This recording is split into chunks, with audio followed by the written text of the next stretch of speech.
Hello students, how are you students. आज हम twelfth physics का नेक्स्ट टॉपिक शुरू करेंगे, that is cyclotron. So students, this topic is very important from the point of exam. और students, ये topics में से काफ़ी न्यूमेरिकल प्रॉब्लम बनती है। तो पहले हम इस टॉपिक को डिस्कस करेंगे और फिर इस पर जो न्यूमेरिकल प्रॉब्लम है वो भी डिस्कस करेंगे। तो जी, साइक्लोट्रॉन प्रॉब्लम काफ़ी इंपॉर्टेंट है और ये आज तक कोई भी ऐसा एग्ज़ाम नहीं हुआ बोर्ड का जिसमें ये पेपर नहीं आया हो। ठीक है, तो स्टूडेंट्स इसको आपने ध्यान से देखना है। देखिए, ये साइक्लोट्रॉन है। तो सबसे जैसे आपने है ना आपने ना एक टॉपिक पढ़ा है फर्स्ट यूनिट के अंदर, अगर आपको जिसमें हमने इलेक्ट्रॉन को या लाइट चार्ज पार्टिकल को एक्सलरेट करवाया है। ठीक है, वन डे ग्राफ जनरेटर। ठीक है, वन डे ग्राफ जनरेटर आपने पढ़ा है, तो वहाँ पे हम लाइट चार्ज पार्टिकल एक्सलरेट करवाते हैं। बट अगर आपको हैवी चार्ज पार्टिकल को एक्सलरेट करवाना है, मतलब मोशन में लेके आना है, तो आप वहाँ पे वन डे ग्राफ जनरेटर ना यूज़ करके क्या यूज़ करोगे बेटा? साइक्लोट्रॉन यूज़ करोगे। ठीक है, तो बेसिकली देखा जाए तो साइक्लोट्रॉन है क्या? It is a device use to accelerate charge particle like proton, neutron etcetera. तो ये वो डिवाइस है जो हैवी चार्ज पार्टिकल को एक्सलरेट करने के लिए यूज़ की जाती है। तो हैवी चार्ज पार्टिकल कौन कौन से बेटा? जैसे प्रोटॉन्स हैं, प्रोटॉन्स, ये क्या हैवी चार्ज पार्टिकल है। न्यूट्रियॉन्स है, तो ये भी क्या है भाई? Heavy charge particle. Alpha particle है, तो ये भी क्या भाई? हैवी चार्ज पार्टिकल है। ठीक है, तो these are the particles which are use to accelerate by this device. तो these are the heavy charge particle. तो साइक्लोट्रॉन क्या भाई? हैवी चार्ज पार्टिकल को एक्सलरेट करने के लिए एक डिवाइस है, दैट इज कॉल्ड साइक्लोट्रॉन। तो ये भी एक प्रकार से एक्सलरेटर है। ठीक है जी, तो कैलिफोर्निया यूनिवर्सिटी में इसको इन्वेंटेड किया गया। तो बेसिकली इस डिवाइस का प्रिंसिपल क्या है उसकी बात करते हैं। तो इस डिवाइस का प्रिंसिपल क्या है? पहले प्रिंसिपल की बात करेंगे, फिर हम इसका वर्किंग या इसका कंस्ट्रक्शन पार्ट की बात करेंगे। तो प्रिंसिपल क्या डिवाइस का देखते हैं। तो डिवाइस का प्रिंसिपल क्या है? ए charge particle can be accelerated. कहता है कि चार्ज पार्टिकल को आप एक्सलरेट कर सकते हो। ए charge particle can be accelerated by applying oscillating electric field. देखो यहाँ पे क्वेश्चन क्या है? Charge particle can be accelerated by applying oscillating electric field. कौन सा इलेक्ट्रिक फील्ड बेटा? Oscillating electric field and passing it through transverse magnetic field, by passing it through transverse magnetic field। तो bat simple है बिल्कुल। दोबारा से बात करते हैं, क्या बोला है उसने? ए charge particle can be accelerated by applying oscillating electric field and transverse magnetic field. अब देखो क्वेश्चन क्या है बेटा? Oscillating electric field, it means ऐसा इलेक्ट्रिक फील्ड जो टाइम वेरिंग हो, जो चेंज हो रहा हो टाइम के साथ, that is called oscillating electric field. ठीक है, और ट्रांसवर्स मैग्नेटिक फील्ड मतलब जो क्या है? Perpendicular to the plane of dees है, that is called perpendicular magnetic field या ट्रांसवर्स मैग्नेटिक फील्ड बोलते हैं उसको। तो perpendicular magnetic field which through the charge particle into circular motion, यानी कि ये जो देखो यहाँ पे क्वेश्चन क्या है? इलेक्ट्रिक फील्ड का काम क्या है, मैग्नेटिक फील्ड का काम क्या है, वो भी देखेंगे। यहाँ पे देखिए मैंने मैग्नेटिक फील्ड भी अप्लाई किया हुआ है। इधर नॉर्थ पोल है, इधर साउथ पोल है, तो ये नॉर्थ पोल ऐसे है। इलेक्ट्रिक फील्ड आपका ऐसे अप्लाई किया हुआ है, लाइक दिस वन। इस प्लेन में इलेक्ट्रिक फील्ड है और इस प्लेन में मैग्नेटिक फील्ड है। तो ऑसिलेटिंग इलेक्ट्रिक फील्ड और ट्रांसवर्स क्या भाई? मैग्नेटिक फील्ड है। ओके, तो क्वेश्चन क्या है? सबसे पहले देखिए, ये प्रिंसिपल था कि charge particle can be accelerated by applying oscillating electric field and by passing it through transverse magnetic field, that is called principle of cyclotron. तो अब देखिए करना क्या है इसमें। सबसे पहले बात करेंगे कंस्ट्रक्शन पार्ट की, वन बाय वन। फिर हम इसका वर्किंग पार्ट जब करेंगे वो आपको समझ में आ जाएगा स्टूडेंट्स। तो कंस्ट्रक्शन में क्या है? कंस्ट्रक्शन, तो कंस्ट्रक्शन क्या देखिए भाई, जनरली देखा जाए it consist of two hollow metallic chamber, you can say that it consist of two small hollow metallic half cylinder भी बोल सकते हो। दीज आर द होलो, ठीक है, सिलेंडर है या आप मेटेलिक चैम्बर बोल सकते हो। और क्या कह सकते हैं हम इनको कि ये है ना होलो है, मेटेलिक है, और इनको क्या बोलते हैं? देखो ये चैम्बर D1 और ये चैम्बर क्या भाई? D2। ये डी शेप में देखो, ये आपका ना ये इंग्लिश का जो लेटर है दैट इज़ D, तो ये भी डी शेप का है और ये भी क्या? डी शेप का। तो इनको डीज बोलते हैं। क्या बोलते हैं इनको? डीज बोलते हैं। तो इनको लिखेंगे डीज, D1 एंड D2। तो दो डीज है भाई, मेटेलिक की, मेटल की हैं, चैम्बर की, होलो हैं, तो दो डीज होती हैं इसके अंदर, D1 and D2 in the form of D। Both are separated diametrically. देखो दोनों के बीच में, इस D और इस D के बीच में क्या है भाई? गैप है, कुछ सेपरेटेड है। ठीक है, एंड प्लेस्ड हॉरिजॉन्टली, और हॉरिजॉन्टल में रखी गई हैं, ठीक है जी। A high frequency oscillating electric field, यानी देखो ये इलेक्ट्रिक फील्ड अप्लाई किया हुआ है, ऑसिलेटर है ये, आप इसको कह सकते हो हाई फ्रिक्वेंसी ऑसिलेटर। ये a high frequency oscillating electric field, यानी कि 10 की पावर 7 हर्ट्स, 10 की पावर 7 हर्ट्स का इतना हाई फ्रिक्वेंसी का जो इलेक्ट्रिक फील्ड है वो अप्लाई किया गया है। A high frequency oscillating electric field, oscillating मतलब जो टाइम के साथ वेरी हो, यानी कि अगर इस तरफ पॉजिटिव है और इस तरफ अगर नेगेटिव है तो आधे साइकिल के बाद इस तरफ नेगेटिव हो जाएगा, इस तरफ पॉजिटिव, तो इसे बोलते हैं टाइम वेरिंग। तो it is applied across D1 and D2। Magnetic field is applied in a direction perpendicular to dees. देखो डीज तो हॉरिजॉन्टल प्लेन में है और मैग्नेटिक फील्ड ऐसे अप्लाई किया है नॉर्थ टू साउथ, ठीक है। तो ये देखो ऐसे नॉर्थ टू साउथ, दो पोल है ना हाई इलेक्ट्रोमैग्नेटिक के बीच में रखा है, तो मैग्नेटिक फील्ड ऐसे है भाई। इसका मतलब इलेक्ट्रिक फील्ड तो आपने ऐसे अप्लाई किया है इस तरफ, और मैग्नेटिक फील्ड आपका इस प्लेन में है, तो दोनों आपस में क्या है भाई परपेंडिकुलर है, ठीक है। और डीज भी क्या है perpendicular to the plane of magnetic field. This hollow device is enclosed in a steel box, यानी कि इस पूरे डिवाइस को किस में बंद कर दिया भाई, पूरे के पूरे स्टील बॉक्स में बंद कर दिया है, ठीक है। तो क्वेश्चन क्या है, बिल्कुल सिंपल है यहाँ पे, हाई वैक्यूम यू कैन से कि यहाँ पे हाई वैक्यूम क्रिएट किया गया है ताकि जो एयर के पार्टिकल्स हैं कोई इफेक्ट ना डाले, ठीक है। अब देखिए क्वेश्चन क्या है, तो अगर हम देखें कि जो टारगेट ये रहा आपका टारगेट जहाँ पे आपने चार्ज पार्टिकल को एक्सलेट करके बाद टकराना है। तो वर्किंग की बात करते हैं, कंस्ट्रक्शन आपको समझ में आ गई, अब बात करते हैं वर्किंग कि इस डिवाइस का वर्किंग क्या है, कैसे काम करती है डिवाइस। देखिए let a proton is placed at a point P, ले लीजिए ये पॉइंट मान लीजिए पी, यहाँ पे आपने क्या रख दिया, कोई प्रोटोन रख दिया, क्या रख दिया भाई कोई आपने प्रोटोन, तो this is your proton at point P. तो let a charge particle is placed at point P that is proton, मान लीजिए पी पॉइंट पे क्या रख दिया आपने प्रोटोन रख दिया भाई, बिटवीन द गैप ऑफ डीज के गैप में रखा है। लेट D1 इज नेगेटिव, सबसे पहले क्या मान के चलते हैं, मान लीजिए कि D1 क्या भाई नेगेटिव है, D1 is negative, okay.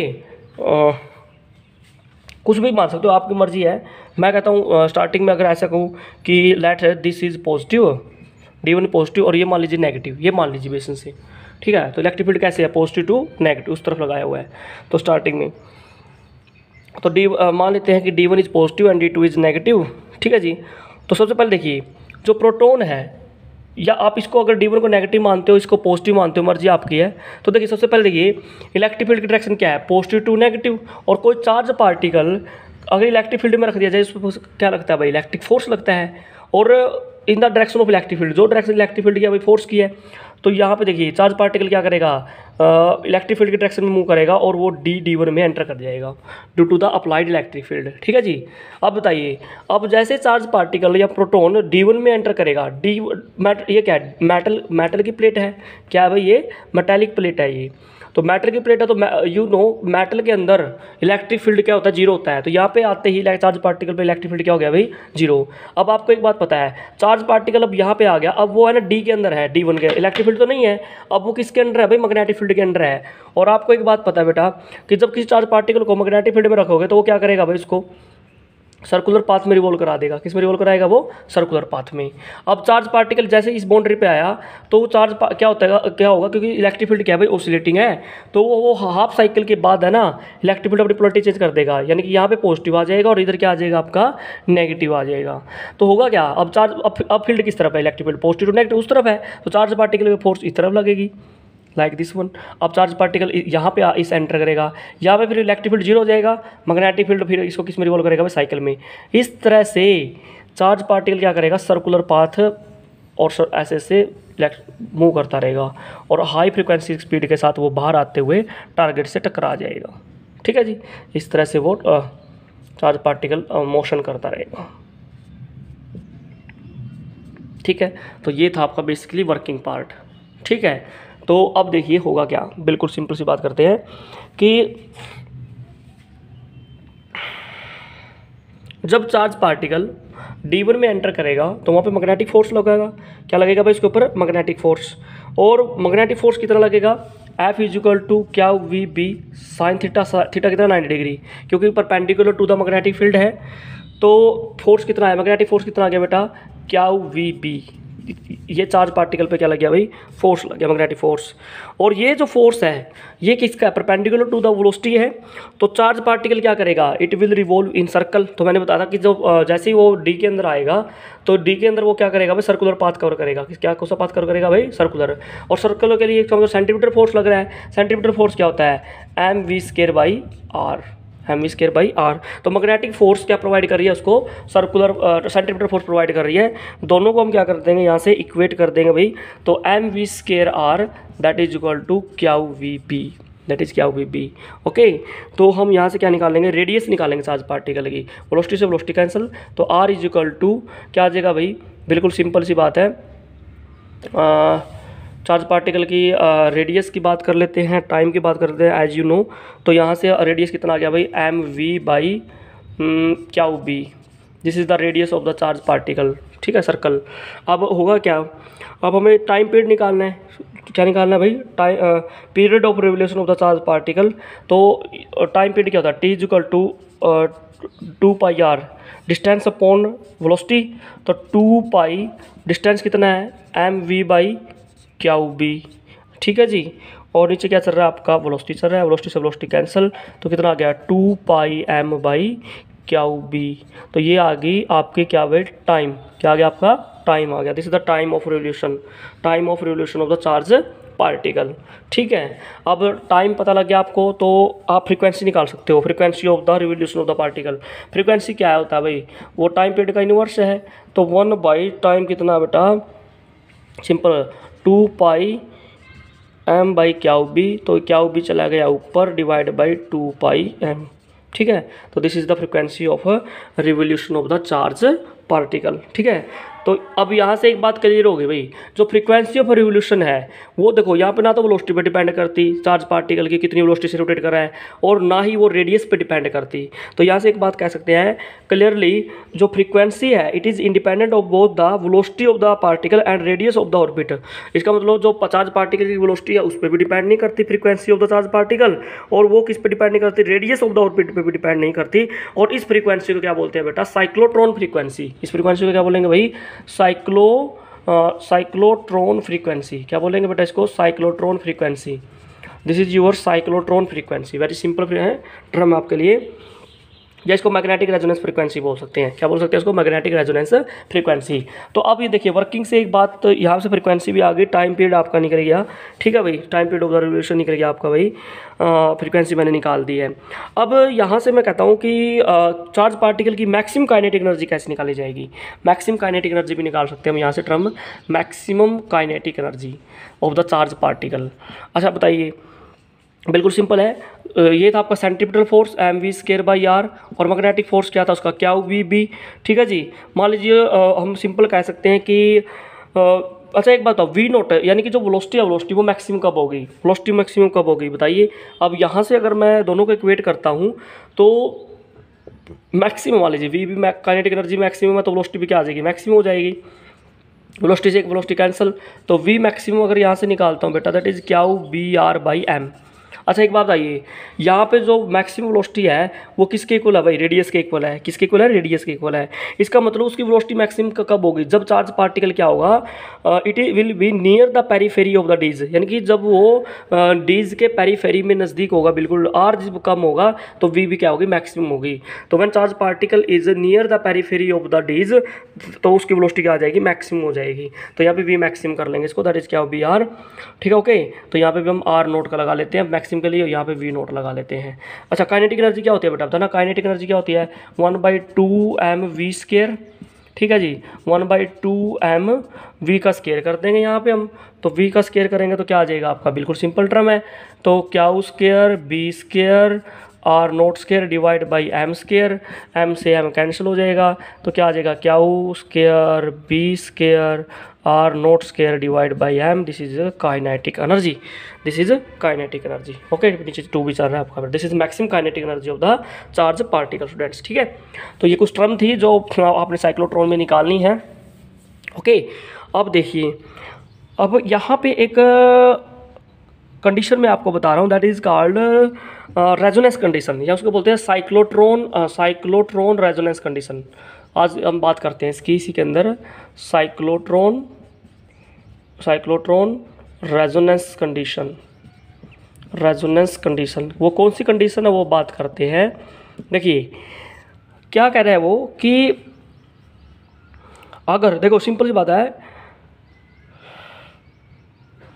if the frequency of the applied voltage is kept exactly the same as the frequency of revolution of the proton। देखो चार्ज पार्टिकल आपका बिल्कुल तब तक ऑसिलेट करता रहेगा, स्पाइरल पाथ तब तक कवर करता रहेगा जब तक आपके इलेक्ट्रिक फील्ड की या ऑसिलेटर की फ्रीक्वेंसी किसके इक्वल रहेगी, चार्ज पार्टिकल के फ्रीक्वेंसी के इक्वल रहेगी। यानी कि when the frequency of the applied voltage is same as the frequency of revolution of the proton, as the frequency of revolution of proton, जब आपका frequency of revolution of proton will be equal to the frequency of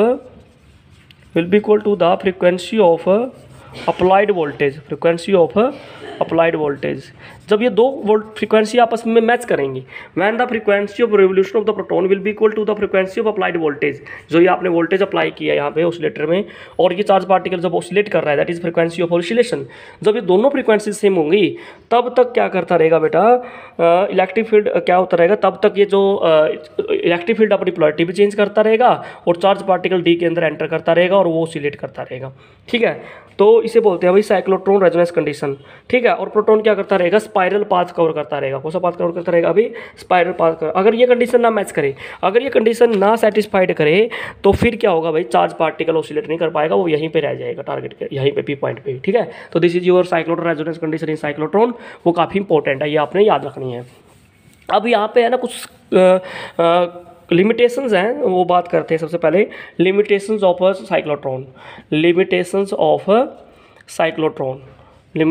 cyclotron बेटा वो आपने one by one discuss. देखो सबसे पहले first limitation देखो, m is equal to M not under root of 1 minus V square by C square. ये एक Einstein equation है, आइंस्टीन की स्पेशल थ्योरी ऑफ रिलेटिविटी है। अच्छा एक बात आइए, जब चार्ज पार्टिकल की स्पीड बढ़ती है, जब वो बहुत ज़्यादा स्पीड से इंक्रीज करता है, तो देखो स्पीड इंक्रीज करने से उसका मास इंक्रीज कर जाता है। तो व्हेन वी इंक्रीज, स्पीड जब इंक्रीज करेगी तो उसका मास भी इंक्रीज करेगा। इस इक्वेशन से हम बात कर सकते हैं, क्योंकि जब चार्ज पार्टिकल की वेलोसिटी सी की इक्वल हो जाएगी तो यहाँ पे 1 आ जाएगा, 1 - 1 0, तो something upon infinite, it means mass बहुत ज़्यादा हो गया। तो when speed of the charge particle increases, mass increases, तो मास इंक्रीज कर गया।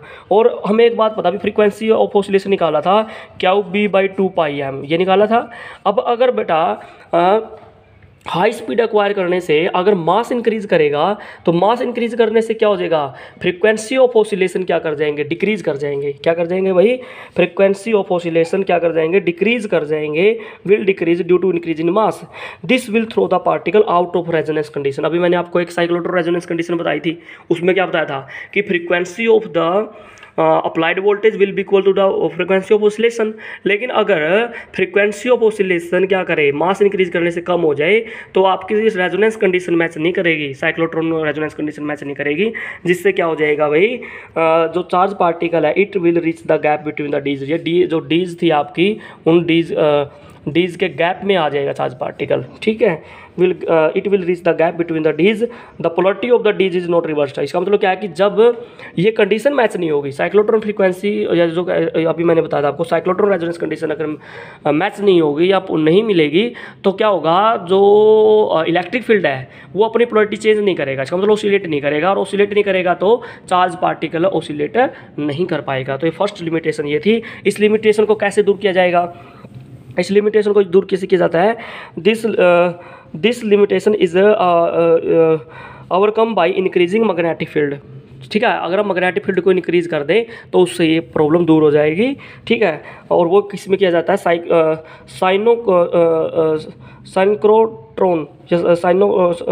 साइक्लोट्रॉन एक डिवाइस है जिससे डिवाइस इसको कम किया जाता है। सेकंड वन क्या है, इस डिवाइस से इलेक्ट्रॉन को भी हम एक्सरेट नहीं कर सकते, क्योंकि इलेक्ट्रॉन क्या है, बहुत लाइट चार्ज पार्टिकल है, और वो क्या करते हैं, लार्ज इंक्रीज इन एनर्जी बहुत ज़्यादा एक्वायर कर लेगा। ठीक है, एनर्जी ज़्यादा एक्वायर करने से क्या हो जाएगा भाई, उसकी वेलोसिटी ज़्यादा इंक्रीज कर जाएगी, और इससे क्या हो जाएगा, this throw the electrons out of the step with the oscillating field. तो electrons can not be, second limitation क्या भाई, electrons can not be accelerated